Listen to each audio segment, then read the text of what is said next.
da TV Vitória. Bom trabalho, boa noite, Gabriel. Obrigado, Fernando. Um abraço para você. Seja bem-vindo ao Jornal da TV Vitória. É uma satisfação contar com a sua companhia, com a sua audiência. Me dê licença para levar a informação até você.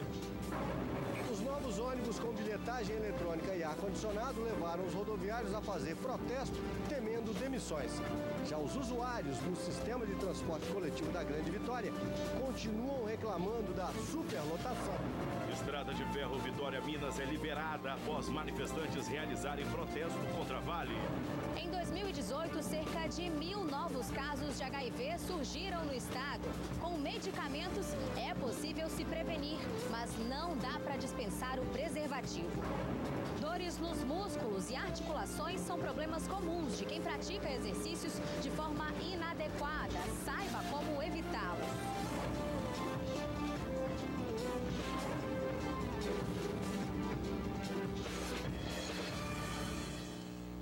O avanço da tecnologia no transporte público do Espírito Santo. A implantação dos ônibus com bilhete único e sem cobradores provocou um protesto feito hoje pelo Sindicato dos Rodoviários. O governo garante que não vai haver demissões. E para os passageiros, será que a cobrança eletrônica e ar-condicionado nos coletivos são as principais necessidades? Os novos modelos do Transcol com bilhetagem eletrônica e ar-condicionado ainda nem começaram a circular e já causam dúvidas e preocupações, tanto na população quanto nos rodoviários. Nesta segunda-feira, eles fizeram um protesto contra o novo sistema. Saíram da sede do sindicato na Avenida Vitória e foram até o Palácio Anchieta, no centro. Governo e empresas dizem que a extinção da função de cobrador, que vem junto com a bilhetagem eletrônica, não vai significar demissões. Os empregados, segundo eles, serão realocados em outras funções. Todos os cobradores estão garantindo as suas funções. Claro que a gente vai ter um processo de melhoria dessas funções, onde eles vão poder assumir o cargo de motoristas, de cobradores em terminais, nós vamos ter outras funções dentro do sistema, mas estão descartados quaisquer demissões em função da implantação dos ônibus sem cobradores. A bilhetagem eletrônica é uma tendência e já existe em várias cidades do país. Mas para o Sindicato dos Rodoviários, as demissões em massa serão inevitáveis. O presidente do sindicato defende a importância de manter o cobrador dentro do coletivo, mesmo com o bilhete eletrônico. Esse funcionário cobrador, ele é de grande importância para a operação desse ônibus, aonde isso vai trazer uma segurança, uma preocupação, vai sobrecarregar um profissional e um motorista, aonde o motorista vai ter que parar um carro, um ônibus lotado, sair, descer e lá atrás operar para tirar um cadeirante, voltar com o ônibus ligado, sem ter ninguém para vigiar o ônibus ligado. Nós temos um transporte mínimo no sistema de transporte público, porque nós temos um serviço exclusivo para as pessoas com deficiência. E o motorista, como são nas linhas principais, o motorista vai parar o ônibus que ele faz e vai fazer o atendimento. Hoje os elevadores são mais eficientes, são mais rápidos e ele consegue fazer esse atendimento como é feito no seletivo. E o usuário, que é a última ponta do sistema de transporte coletivo, afinal é o cliente desse serviço. O que será que ele está pensando dessas mudanças? A bilhetagem eletrônica parece agradar aos usuários, que a veem como uma forma de tornar o pagamento mais rápido e ainda de reduzir os riscos com a segurança dentro do ônibus.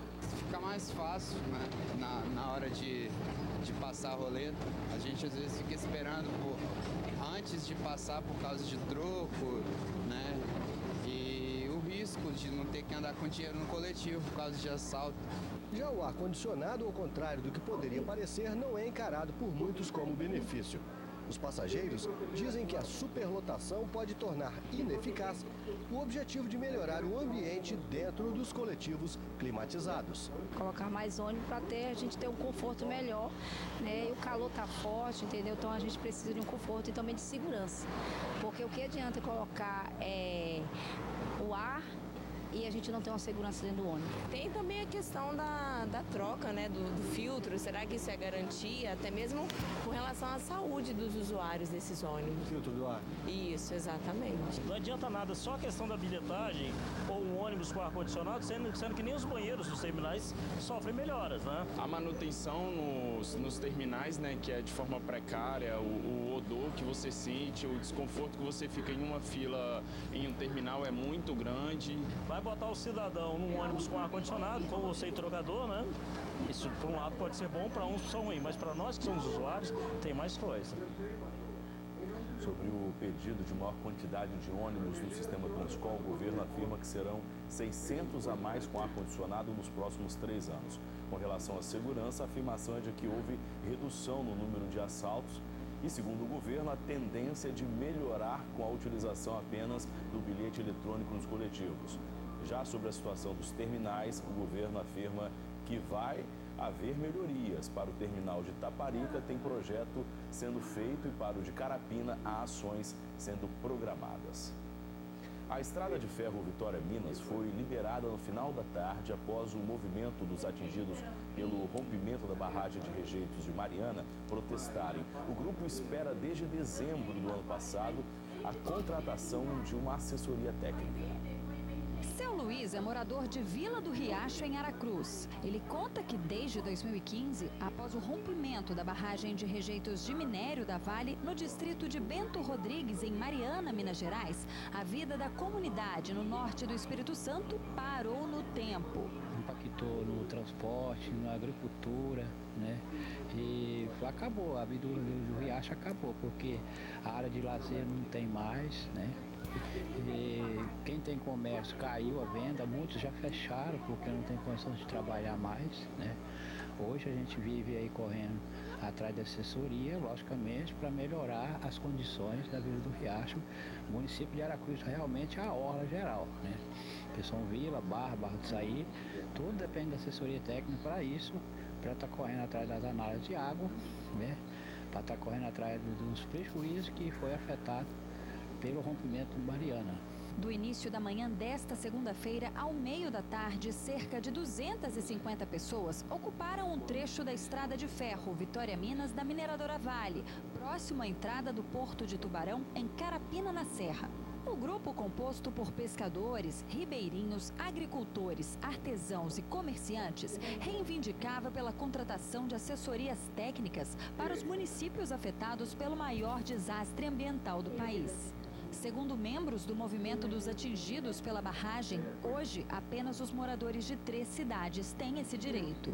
Uma espera que já dura pelo menos 7 meses. Embora as entidades das assessorias para o Espírito Santo e Minas Gerais já tenham sido escolhidas em dezembro do ano passado, nenhuma delas começou a atuar ainda. Rafael é coordenador do Núcleo de Defesa Agrária e Moradia da Defensoria Pública do Espírito Santo, que tem intermediado as negociações.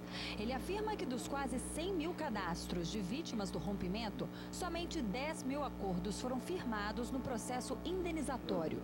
Como estão havendo milhões de problemas, não só no cadastro, no auxílio financeiro, da indenização, em vários programas, enxergamos que o referencial do sistema de gestão do desastre precisa mudar. A gente precisa colocar o atingido no centro desse processo e precisamos trazer todo esse trabalho para campo para a gente possa mapear com um trabalho participativo e de confiança, finalmente, os danos. Embora já tenha se passado 4 anos do desastre, a gente ainda roga que haja uma paciência, uma perseverança dos atingidos, que a gente está trabalhando para que esse processo seja implementado. Os manifestantes alegam que a Vale estaria criando obstáculos para a efetivação das assessorias e deram um prazo de 30 dias para a empresa apresentar um acordo. A mineradora se manifestou por nota, informando apenas que está acompanhando as negociações com as comunidades. Essa é a segunda vez que os manifestantes bloqueiam a ferrovia este ano. Em janeiro, na altura de Baixo Guandu, pescadores tomaram os trilhos em protesto contra o atraso no pagamento das indenizações. Os manifestantes deixaram o local no fim da tarde desta segunda-feira. E 5 meses depois do rompimento da barragem de Brumadinho, os familiares do capixaba Uberlândio Antônio da Silva ainda buscam por respostas. Uberlândio é uma das 24 pessoas que continuam desaparecidas desde a tragédia lá de Brumadinho. A esposa do mecânico contou que até hoje os filhos esperam o pai chegar do trabalho. Acompanhe. Rosimar conta que a família está à base de tratamento. Os meninos estão precisando de psicólogo agora e a gente está fazendo tratamento, a gente vai começar a fazer o tratamento, né? Agora a família toda em coletivo, né? Para ver se melhora um pouco a cabeça, a mente, entendeu? Uberlândio Antônio da Silva, de 54 anos, atuava numa empresa terceirizada que presta serviços para a Vale. Desde o rompimento da barragem de Brumadinho, em Minas, o capixaba não fez mais contato com a família. A última vez que Rosimar falou com o marido foi na manhã do dia 25 de janeiro, dia em que a barragem veio abaixo. Ele estava entrando pro refeitório e falou, Lindinha, vai cair a ligação. É porque tem muita montanha, então é ruim de pegar sinal. Aí se caiu, porque, né, depois se fala na hora que eu sair daqui. E a ligação chegou a cair? Caiu. Caiu a ligação? Caiu porque ele continuou no telefone. Entendi. E depois disso? Eu não falei mais com ele. Nunca mais. Nessa mensagem de celular, Rosimar enviou um áudio para o marido, mas a resposta não chegou até agora. Sem corpo, sem respostas. A esperança dos filhos é uma só. Meus filhos, eles têm aquilo na cabeça. O Berlândia, ele foi trabalhar e uma hora ele vai voltar. Eles esperam. Meses depois, Rosimar revela que pressentiu que algo de ruim iria acontecer. A gente que é mulher, a gente sente, né, Camargo? Então, tipo assim, eu sentia já eu já pressenti alguma coisa, só não caí na real. Eu não sei, eu não sei, o peito fecha, eu não sei explicar a sensação, entendeu? É como se fosse assim, o meu encontro com ele naquele momento. Mas, tipo assim, a ficha não cai, tipo assim, você perdeu uma pessoa que você ama, então você não espera perder ninguém pra morte. De acordo com a Polícia Civil de Minas Gerais, até o momento já foram identificadas 246 vítimas e outras 24 pessoas continuam desaparecidas. Entre elas, o capixaba Uberlândio. A Vale mantém na internet uma página com atualizações dos trabalhos em Brumadinho e também informa sobre as pessoas que ainda estão desaparecidas. O nome do capixaba está na lista. Ele não foi encontrado. O resultado é a angústia e a saudade de quem saiu para trabalhar e não voltou mais. Eu quero encontrar o meu marido, nem que seja assim um dedo, alguma coisa que fala assim, Rose, ele apareceu aqui, nós fizemos um DNA, é o Berlândio, ele tá agora aparecido, não tá mais na lista dos desaparecidos, porque tipo assim, meu marido sumiu do planeta. Né, meu marido sumiu do planeta, entendeu? Então, tipo assim, que alguém desse uma notícia, pelo menos, né? Enquanto eles estão fazendo as buscas, eu tô com aquela esperança de que eles vão encontrar algum vestígio. Primo de Uberlândio, ainda muito abalado, desabafa. A angústia de você esperar, você ficar aguardando uma resposta, o retorno, não tem, entendeu? E noite você fica sem dormir, fica pensando, cadê meu primo, cadê ele, aonde está, como está? E ninguém ainda responde nada. Então, fica difícil você não tá lembrando também, entendeu? É o que mais angustia a gente, entendeu? A esposa conta que a Vale ajudou a família, mas não foi suficiente. A Vale, a assistência que ela me dá, igual eu te falei, né? Psicólogo, assistente social, ela vem na minha casa sempre. Mas, tipo assim, parte financeira, eu acredito que ela deveria ter me dado mais um pouco de recurso. Pelo menos pensar assim, não, ele é uma família, ele era rima de família, ele tinha problema financeiro, a minha esposa tinha problema financeiro, pelo menos isso, entendeu? Mas não, isso eles não fizeram. A Vale informou que a doação no valor de R$100 mil foi destinada à filha menor de idade de Uberlândio Antônio da Silva, por meio da responsável legal, seguindo os critérios de concessão estabelecidos. A empresa disse ainda que o salário mensal está sendo pago à atual companheira, que também está recebendo atendimento psicossocial. E o relator da CPI de Brumadinho no Senado, o senador Carlos Viana, do PSD de Minas Gerais, pediu o indiciamento de 14 pessoas, dentre elas executivos da Vale, pelo rompimento da barragem Brumadinho, que aconteceu em janeiro deste ano. Além dos indiciamentos, o relator da comissão adiantou hoje, lá em Brasília, que o documento também vai sugerir a criação de 3 projetos de lei sobre crimes ambientais, além de segurança de barragens e rejeitos e tributação da exploração de mineração no país. Os senadores também querem que a Agência Nacional de Mineração contrate uma empresa para fazer os laudos de estabilidade das barragens. Hoje, as próprias mineradoras que contratam esse serviço. A expectativa é de, nesta terça-feira, o relatório ele vai ser lido e aí vai abrir um prazo para uma vista coletiva, que vai dar mais tempo para os senadores analisarem o documento. Na próxima reunião da CPI, na terça-feira da semana que vem, a expectativa é que o documento seja votado. O rompimento da barragem Brumadinho aconteceu em 25 de janeiro deste ano. Pelo menos 246 mortos oficiais, mas 24 pessoas ainda estão desaparecidas. Um alerta importante para jovens de todo o Brasil. O número de casos de AIDS aumentou 33% em pessoas que têm entre 18 e 29 anos. Muita gente não sabe, mas existe medicação preventiva gratuita para grupos específicos que estão mais expostos ao risco, como, por exemplo, profissionais do sexo. Acompanhe na reportagem. Há 4 anos, Isaac faz tratamento contra o HIV. Ele descobriu que tinha contraído o vírus aos 19 anos, pouco depois que começou a ter relações sexuais. Saí por aí ficando com as pessoas, né, sem a proteção, sem a camisinha, e acabei contraindo o vírus do HIV. Além dos cuidados com a própria saúde, Isaac se preocupa com os parceiros, deixa claro que é portador do HIV e informa sobre os métodos de prevenção. Eu chego, converso com a pessoa, falo com ela da minha situação, falo da minha história e converso com ela, e se ela aceitar, né, estar comigo, a gente procura fazer todas as proteções, né, que a gente temos hoje, que é a PrEP e também a camisinha sempre. PrEP é a profilaxia pré-exposição, oferecida desde outubro em todos os 26 municípios capixabas que possuem serviços de assistência a portadores de HIV. É uma medicação que você vai tomar, né, previamente à exposição.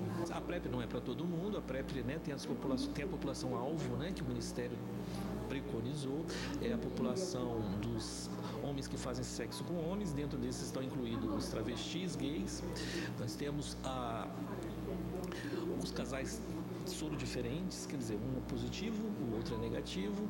Nós temos os profissionais do sexo, né, que pode usar, e os trans, homens e mulheres trans. É o grupo em que as transmissões ocorrem com mais frequência. De acordo com a Secretaria de Saúde, só em 2018 foram registrados 1.100 novos casos aqui no estado. Em 2017 foram 1.200. Tem um aumento, né, nessa população mais jovem, né, de 18 até 29 anos de idade. A gente tem percebido isso. Teve um aumento, né, considerável de 33%, né, dessa população. Então é mais, né, isso somou a preocupação que o Ministério da Saúde tem com a prevenção do HIV. Para combater o vírus, servidores municipais de saúde estão sendo capacitados, inclusive sobre métodos já em uso, como a profilaxia pós-exposição, PEP. O PEP é o indivíduo que, após exposição, ele tem que fazer a prevenção, né, para não adquirir o vírus, né, para ele não se contaminar.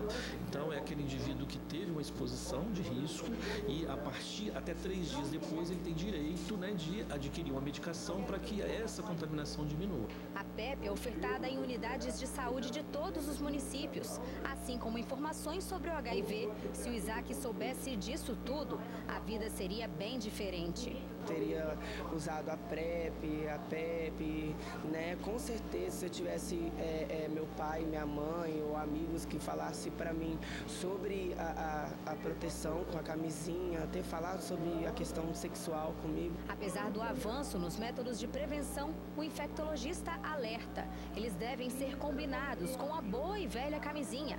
Essa sim é 100% segura. Uma terapia combinada, não existe, né, estratégia isolada, né, 100%. Então a gente tem que precisa uma soma, né? Uso do preservativo sim, né? Porque o preservativo a gente pensa muito em HIV, mas tem as outras ISTs também, né? Tem a sífilis, tem gonorreia, tem o HPV e que o preservativo protege. Cenas de furtos foram flagradas por câmeras na Grande Vitória. E continua no CTI a idosa que foi agredida por bandidos dentro de casa em Cariacica 7. Confira agora o nosso giro policial. A idosa de 82 anos e a cuidadora dela foram surpreendidas pelos bandidos na madrugada desse domingo. Os ladrões foram agressivos com a cuidadora e quando a idosa tentou se levantar da cama, foi agredida pelos criminosos. A senhora tem Alzheimer, nasceu e foi criada no bairro, é muito conhecida e os vizinhos estão chocados com tamanha violência. Ela está internada neste hospital de Cariacica. Vejam agora o que as imagens de vídeo monitoramento registraram em Itapuã, Vila Velha. Uma mulher está na calçada com o celular na mão. O suspeito está de bicicleta e puxa o telefone das mãos dela. A mulher ainda tentou correr atrás do ladrão, mas não teve jeito. Veja esse flagrante em Jardim Camburi, Vitória. O homem passa pela calçada e algo chama a atenção na van estacionada. Ele volta e consegue furtar o espelho do retrovisor da van. Ele coloca o objeto na sacola e vai embora. Em Nova Carapina 1, na Serra, 2 adolescentes e um jovem de 18 anos foram encontrados com esse carro prata, que tem restrição de furto e roubo. Pouco tempo antes, o trio teria abandonado esse outro veículo, que também era roubado. Segundo a polícia, o trio estava cometendo crimes na região. Uma arma também foi apreendida. Sobre a idosa agredida na madrugada deste domingo em Cariacica Sede, os familiares informaram que ela passou por uma tomografia e o estado de saúde é estável. A idosa deve ser submetida a novos exames, mas ainda sem previsão de alta. Agora os parentes querem justiça e pedem que os suspeitos sejam presos o mais rápido possível. Um dia depois de o Supremo Tribunal Federal ser alvo de críticas em protestos de rua favoráveis ao governo Jair Bolsonaro, ao ministro da Justiça Sérgio Moro e à Operação Lava Jato, o presidente do STF se pronunciou. Vamos conversar com Alex Pandini na nossa redação. Boa noite, Pandini. O que disse Dias Toffoli? Boa noite, Gabriel. Boa noite a todo mundo de casa. Dias Toffoli afirmou que ele e os colegas têm, abre aspas, couro suficiente, fecha aspas, para suportar as manifestações negativas, Gabriel. Ele fez essa afirmação ao ser questionado sobre o julgamento de processos que possam resultar na soltura do ex-presidente Lula. Um assunto recorrente nas manifestações de rua, principalmente ontem, contrárias ao Supremo. Dias Toffoli minimizou os protestos, avaliando que eles ficaram dentro daquilo que é o razoável e que faz parte da democracia. O ministro negou qualquer envolvimento para deixar mais para frente qualquer movimento para deixar mais para frente ações que envolvam o ex-presidente Lula. Aqui na Grande Vitória, segundo a Polícia Militar, o protesto reuniu cerca de 20 mil pessoas. E o presidente Jair Bolsonaro completou 6 meses de governo, né, Gabriel? Nesse período, ele teve algumas dificuldades com a articulação política, que acabou atrapalhando a implementação das propostas feitas ainda na campanha eleitoral. Por outro lado, a agenda econômica começa a caminhar com mais facilidade. Nas últimas semanas, Bolsonaro acumulou derrotas no Congresso e no STF, mas também teve vitórias. Sem base organizada no Congresso, as pautas dos chamados superministros, Paulo Guedes e Sérgio Moro, ainda estão travadas e já foram modificadas. Os maiores exemplos são o decreto de armas, o decreto sobre sigilo de informações, o fracasso na transferência da demarcação de terras indígenas e na transferência do COAF do Ministério da Economia para a pasta da Justiça de Sérgio Moro. E a Previdência, a reforma da Previdência sem regime de capitalização, que pelo jeito não passou. Entre as principais vitórias do governo Bolsonaro nesses 6 meses estão a autorização do Congresso para contrair a dívida de quase 250 bilhões de reais, a autorização para privatizar subsidiárias estatais e, em nível internacional, a maior vitória é, sem dúvida, também a mais recente, o acordo Mercosul-União Europeia. A gente vai ver agora o que está reservado para os próximos 6 meses desse primeiro ano de mandato de Bolsonaro, né, Gabriel? Tá certo, Pandini, obrigado. Eu volto a falar com você daqui a pouco. No mercado financeiro, o dólar terminou o dia praticamente estável. Teve uma leve alta de 0,06% a R$ 3,84 na venda. O euro caiu quase 1%, foi vendido a R$ 4,33. Na Bolsa de Valores, o Ibovespa, principal índice da Bolsa Brasileira, fechou hoje com alta de 0,33%. a 101.339 pontos, quarto avanço seguido da Bolsa. Exercício físico sem um acompanhamento correto de um profissional pode sim trazer mais problemas do que benefícios. Dores nos músculos e articulações são comuns de quem se exercita de forma inadequada. Treinos de alta intensidade que fortalecem os músculos e melhoram a capacidade cardiorrespiratória. O CrossFit conquista cada vez mais pessoas. E o CrossFit traz pra gente uma variedade muito grande de vivências corporais, né? Tem influência do levantamento de peso olímpico, tem influência da ginástica. Então, essa variedade tem conquistado cada vez mais o público. Há 4 meses, Magnum pratica a modalidade nesta academia da capital. Ele destaca: os exercícios ajudam na dura rotina de policial militar. Minha profissão, ela exige muito, às vezes, do físico. E acaba que o CrossFit ele abrange muita coisa, a musculatura, a resistência cardiorrespiratória, entre outros. Antes de cada exercício, os professores fazem demonstrações e ficam sempre de olho para evitar movimentos errados, principalmente nos novatos. Ainda mais eu que só tenho uma semana, ainda não tenho muito resultado, mas elas ficam em cima para ver se eu não faço alguma coisa errada, para não ter problema mais tarde, elas ficam bem em cima. Uma lesão? Não, até agora eu não tive nenhum problema não. Tipo de exercício, forma de execução e capacidade do praticante. 3 coisas que, de acordo com especialistas, devem estar sempre em equilíbrio nos treinos. Diante de possíveis problemas, os músculos se contraem, provocando dores. Se o atleta não der importância aos sinais, pode acabar com lesões nas articulações. Quando a gente excede um pouco da nossa capacidade, pode ocorrer uma proteção do corpo, onde o nosso cérebro envia uma informação de dor, que o próprio músculo ele vai se contrair para evitar que você faça aquele movimento excessivo. É um sinal de alerta, não necessariamente está ocorrendo a lesão, mas futuramente pode ocorrer a lesão. Para evitar lesões, os professores da academia de CrossFit afirmam que avaliam os alunos e adaptam os exercícios às limitações de cada um deles. A gente consegue atender, conhecendo o aluno, as suas necessidades, né? Suas limitações, conhecer suas limitações e saber o que ele pode e não pode é o que ajuda no desenvolvimento do esporte. Com a devida orientação, a cabeleireira se esforça em busca de resultados. Minha roupa já deu uma melhoradinha, mas deu resultado bem mais do que a academia, entendeu?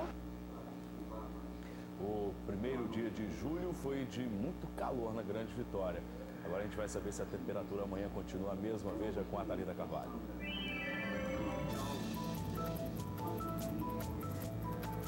Oi, boa noite. O mês de julho começou com o tempo aberto no Espírito Santo e nesta terça-feira uma massa de ar seco atua sobre o nosso estado, por isso o sol predomina e mantém esse tempo aberto e sem chuva em todas as áreas. A temperatura segue alta para esta época do ano, máxima de 31 graus na capital e de 30 em São Mateus. Em Alegre, os termômetros chegam nos 32 e em Santa Teresa, a terça-feira começa com 15 graus. Até amanhã. O mês de julho chegou com aumento para os consumidores. O valor cobrado pela energia elétrica está mais alto a partir de hoje em todo o país. Mês passado, a tarifa estava com a bandeira verde, agora passou para amarela. A conta de luz está mais cara por causa da bandeira tarifária utilizada como referência nas contas deste mês, que é a amarela. Com a medida, as cobranças terão um acréscimo de R$ 1,50 para cada 100 kWh consumidos. O anúncio foi feito pela Agência Nacional de Energia Elétrica na última sexta-feira. A agência justificou o uso da bandeira amarela pelo fato de julho ser um mês típico de seca nas principais bacias hidrográficas do país. Saiu o tão esperado resultado com a lista de ganhadores do Prêmio Líder Empresarial 2019. A premiação da Rede Vitória reconhece o talento de empresários capixabas que se destacaram em diversos segmentos. A escolha dos ganhadores aconteceu por meio do voto popular aqui no nosso jornal online Folha Vitória. Aliás, aqui pelo jornal online você confere todos os ganhadores. Acesse folhavitória.com.br. E termina hoje, às 11h59 da noite, o prazo de inscrição para o Fundo de Financiamento Estudantil, que é o FIES. A lista com a pré-seleção dos contemplados para este segundo semestre deste ano, hein? O resultado já sai no dia 9 de julho. Para quem ainda não sabe, o programa oferece financiamento para estudantes pagarem cursos de graduação em universidades privadas. Pode se inscrever o candidato que fez Enem a partir de 2010 e teve média de 450 pontos e também não tenha zerado a redação. Quem tiver dúvidas é só acessar o site fies.mec.gov.br. Lá você vai encontrar todas as informações. Tem notícia também para quem interrompeu os estudos e quer voltar à sala de aula. A Secretaria de Estado da Educação abriu hoje 20 mil vagas. As chances são para quem deseja cursar os ensinos fundamental e médio por meio do Programa de Educação de Jovens e Adultos, que é o chamado EJA. A pré-matrícula pode ser feita no site sedu.s.gov.br até o dia 12 agora de julho. Basta o candidato acessar o link e preencher o cadastro. Atenção, os candidatos precisam ter mais de 15 anos Já para o ensino médio, apenas pessoas com mais de 18 anos podem se cadastrar. O resultado final sai no dia 19, também disponível no site da SEDU. Depois dos comerciais, Polícia Federal prende servidor do INSS por corrupção. Os detalhes já já. Eu volto daqui um instante só, são 7h39. Hoje. Mais uma vez o Alex Prodino para conversar conosco, porque foi divulgada a pauta do Supremo para a volta do recesso em agosto, né, Alex? Gabriel, e o presidente do STF indicou hoje que a Corte não deve julgar no segundo semestre desse ano processos que discutem a execução de prisão em segunda instância. Tem a ver diretamente com a prisão ou não do Lula. Dias Toffoli disse que a princípio não será julgado, mas segundo ele, abre aspas, tem janela, se for o caso, é possível, é algo que ainda vamos analisar, fecha aspas. Apesar de não prever o julgamento da questão da segunda instância esse ano, Toffoli disse que o Supremo vai decidir sobre um novo pedido de liberdade do ex-presidente Luiz Inácio Lula da Silva. Há a previsão de que o caso de Lula seja analisado pela segunda turma do tribunal no mês de agosto, Gabriel. O STF já analisou 2 vezes pedidos de liberdade do petista. A primeira em abril do ano passado e a outra na semana passada. Dias Toffoli minimizou a pressão popular que existe em relação a esse assunto. E a semana na Câmara dos Deputados vai começar com as últimas negociações entre a equipe econômica, líderes partidários e governadores para uma possível reinclusão de estados e municípios no projeto da reforma da Previdência. O assunto está na comissão especial que trata do tema, pelo projeto enviado pelo governo federal. A reforma valeria automaticamente para os servidores de estados e municípios, mas esse ponto foi retirado do parecer do relator, deputado Samuel Moreira. O presidente da Câmara, Rodrigo Maia, diz que vai voltar a se reunir com os governadores a partir de amanhã. Se houver acordo, a inclusão dos governos locais na reforma vai entrar no voto complementar do relator. Rodrigo Maia também mantém a expectativa de votar a reforma no plenário da Câmara antes do recesso parlamentar, que começa no dia 18 de julho. Gabriel. Tá certo, Brito Padilha. Obrigado. Boa noite para você, hein? Boa noite. A seguir, novidade na tela da TV Vitória Record TV. Vai começar a nova temporada do Dancing Brasil. Os detalhes, daqui a pouco, assim que eu voltar com o Jornal da TV Vitória, 7h43. Hoje, 10h30 da noite, tem Power Couple, o jogo dos casais. Vai começar a nova temporada do Dancing Brasil aqui na Record TV. Você vai acompanhar agora a gravação de um dos momentos mais esperados do programa, o show de abertura. Foi uma super produção no metrô de São Paulo. Quem estava lá era um ex-competidor do dancing, o ator e humorista Rodrigo Capello. Eu vou mostrar pra vocês a abertura do Dancing Brasil 5, que vai ser gravada aqui no metrô. Olha a Xuxa ali, ó. A Xuxa já tá ensaiando. Olha lá, tá achando o quê? Ó. E ela vai participar da abertura do Dancing Brasil 5. Primeira vez que eu tô no metrô. Não, jura? Não, me falaram isso, eu não acreditei. Primeira vez que eu tô no metrô de verdade. 5 edições do Dancing Brasil e você tá cada vez mais arrebentando. Agora pode ser sincero, esquece a humildade. Ah, que eu sou a Xuxa, humilde. Esquece isso, fala a verdade. Você esperou que ia ser cada vez melhor assim? Fala sério. Não, na boa, Capelinha, o que aconteceu é o seguinte, a gente fez imaginando que podia ser muito legal, mas a gente não imaginou que ia acontecer tantos de uma atrás da outra. Agora, pela primeira vez, a gente deu um espaço de 6 meses. Eu acho que essa edição vai vir para arrebentar. O elenco tá incrível, né? Incrível, tá tudo muito legal, muito legal. A expectativa é fantástica, uma alegria, uma mistura de nervosismo com felicidade. Tô um pouco, nervoso, porque assim, tô saindo da minha zona de conforto, todo mundo sabe que eu sou funkeiro. Já tô sentindo dor. Olha quem que tá aqui. Maria Cecília Rodolfo e Vi Branca. É 4 pessoas. 4 pessoas estão aqui hoje. Não dá pra separar vocês 4, nem Maria Cecília Rodolfo e nem Vi Branca. Vai ser muito importante estar no palco novamente com a pessoa que eu mais admiro e que eu já trabalhei.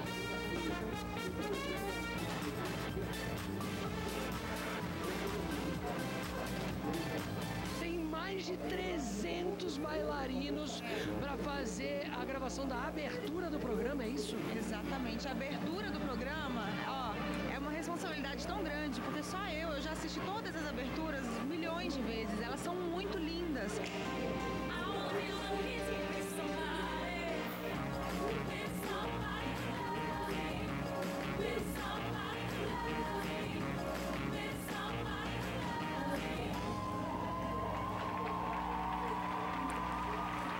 Depois das 10h30, tá legal? Todas as quartas-feiras ao vivo.